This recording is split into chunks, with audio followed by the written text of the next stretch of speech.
Hey guys welcome. तो इस video में हम लोग बात करेंगे मोल कॉन्सेप्ट के बारे में, जो कि फिज़िकल केमिस्ट्री का एक बहुत ही फंडामेंटल और इम्पॉर्टेंट चैप्टर है। आने वाले जितने भी फिज़िकल केमिस्ट्री में चैप्टर्स होंगे वो इसी चैप्टर के कॉन्सेप्ट्स पे बेस्ड रहते हैं। तो बहुत ही इंपॉर्टेंट चैप्टर है, चलिए स्टार्ट करते हैं। तो सबसे पहले definition of mole. Mole is the SI unit of amount of substance. कोई सब्सटेंस कितने अमाउंट में प्रेजेंट है उसे मेज़र करने के लिए मोल एक यूनिट हम लोग लेते हैं। मोल असल में एक काउंटिंग यूनिट है। काउंटिंग यूनिट, हम लोग ने बहुत सारे काउंटिंग यूनिट्स अपने डेली लाइफ में ऑलरेडी देख रखे हैं, जैसे कि dozen. A dozen represents 12 objects. जैसे कि सेंचुरी।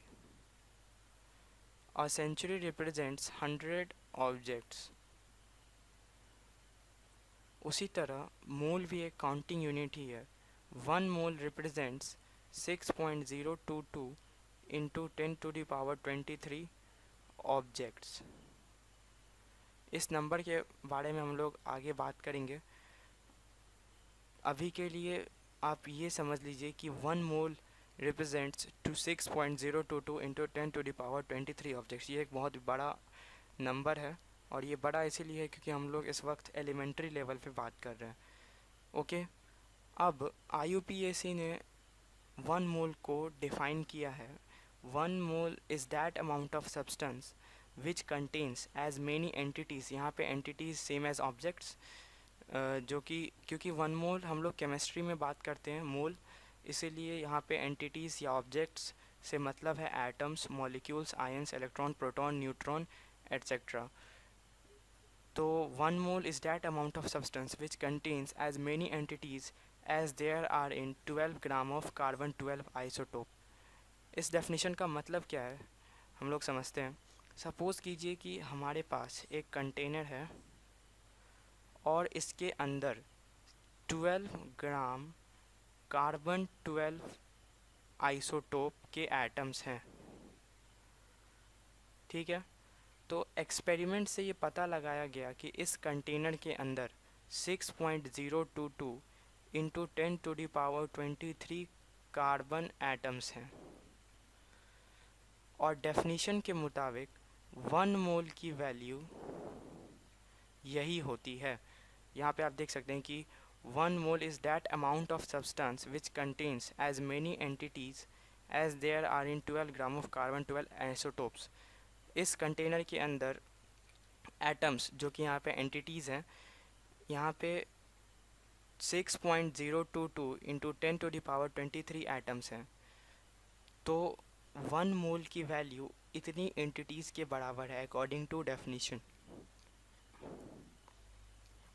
तो हम लोग ये कह सकते हैं कि 12 ग्राम कार्बन 12 एटम्स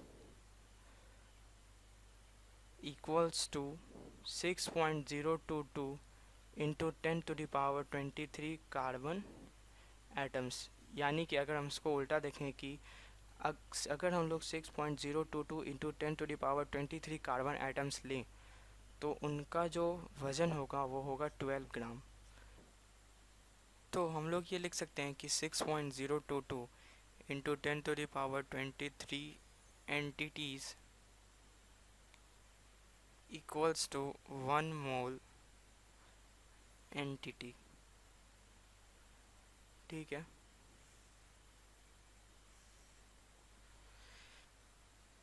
तो अब हम लोग बात करते हैं finding number of moles. Finding number of moles. Physical chemistry के क्वेश्चंस करने के लिए नंबर ऑफ मोल्स फाइंड करना एक बहुत ही इम्पॉर्टेंट स्टेप होता है। तो हम लोग देखते हैं कि हम लोग कैसे फाइंड कर सकते हैं। सपोज़ कीजिए कि हमारे पास 12.044 इंटू 10⁻23 कार्बन एटम्स हैं। तो हमें बताना है कि इस सैंपल ऑफ कार्बन एटम्स में कितने मोल्स ऑफ कार्बन एटम है।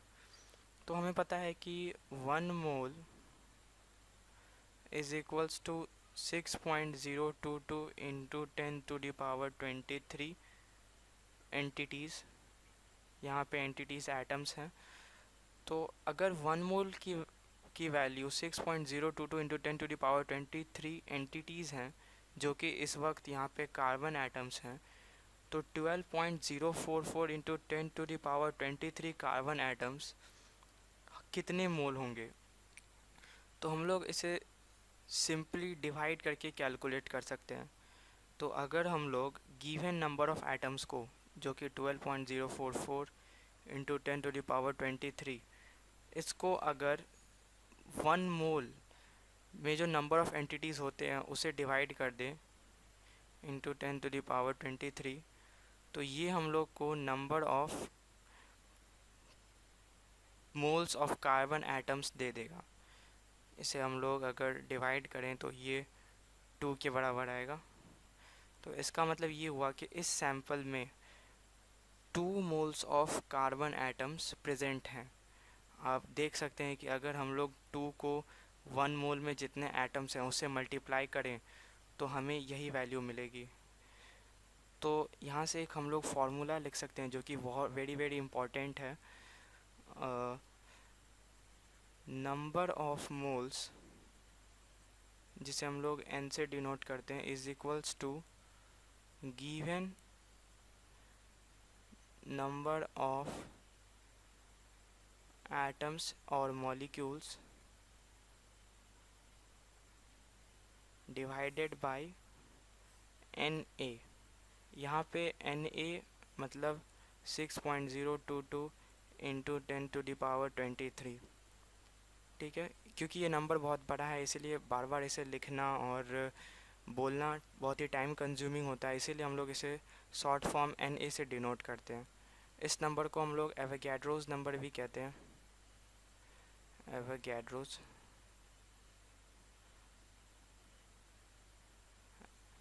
Avogadro was an Italian scientist, उन्हीं के ऑनर में हमने ये नंबर को एवोगैड्रोज नंबर कहा है। ठीक है, तो ये एक वेरी इंपॉर्टेंट फार्मूला है नंबर ऑफ मोल्स कैलकुलेट करने के लिए। आगे और भी फार्मूलेज आएंगे, लेकिन अभी इस स्टेज पे हमें बस इसी फार्मूले को जानना है। अब कुछ एग्जांपल्स हम लोग देखते हैं जिससे और क्लियर हो जाएगा कि नंबर ऑफ मोल्स कैसे कैलकुलेट करते हैं। तो सपोज़ कीजिए कि हमारे पास एक सैंपल है क्वेश्चन 1, जिसके अंदर 2 मोल्स ऑफ H2O मॉलिक्यूल्स हैं। सॉरी,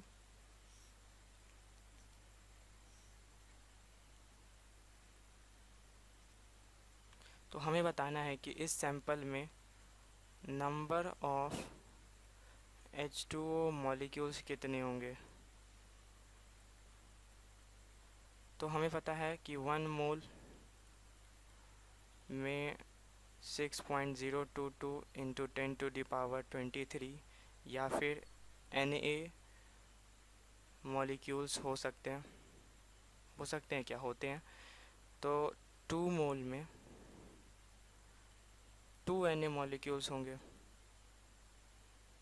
यानी कि 2 Na मॉलिक्यूल्स यानी कि 12.044 into 10 to the power 23 molecules. Okay, next, a vessel contains 6.022 into 10 to the power 22 helium atoms। Helium का atomic number 2, mass number 4। First, find moles of helium atom। second, find moles of electrons in the given sample। third, find moles of nucleons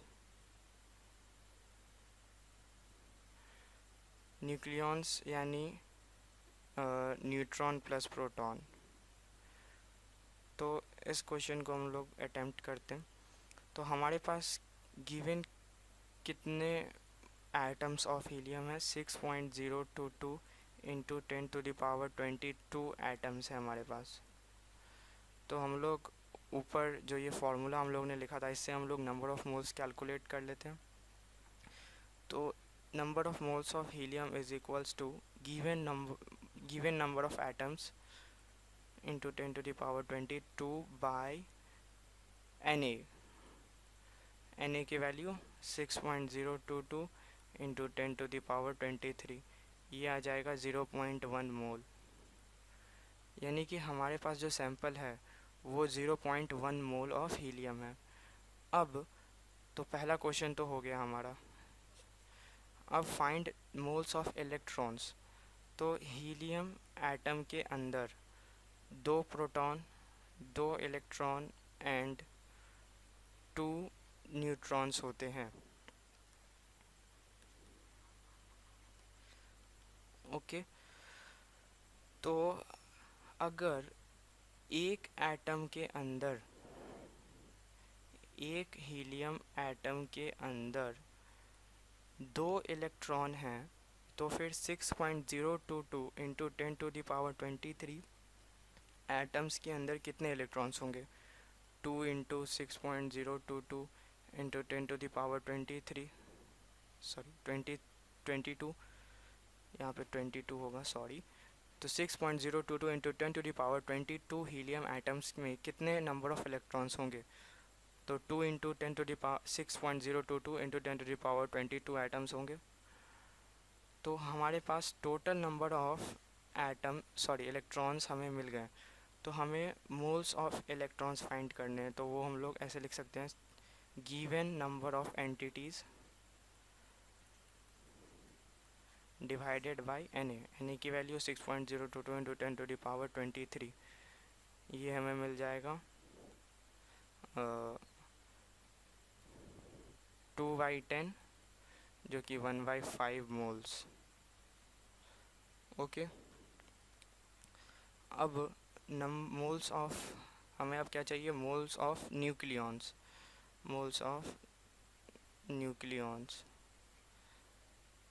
तो total number of nucleons in the given sample कितने होंगे? एक helium atom के अंदर total number of nucleons की value 2 + 2 protons plus 2 neutrons.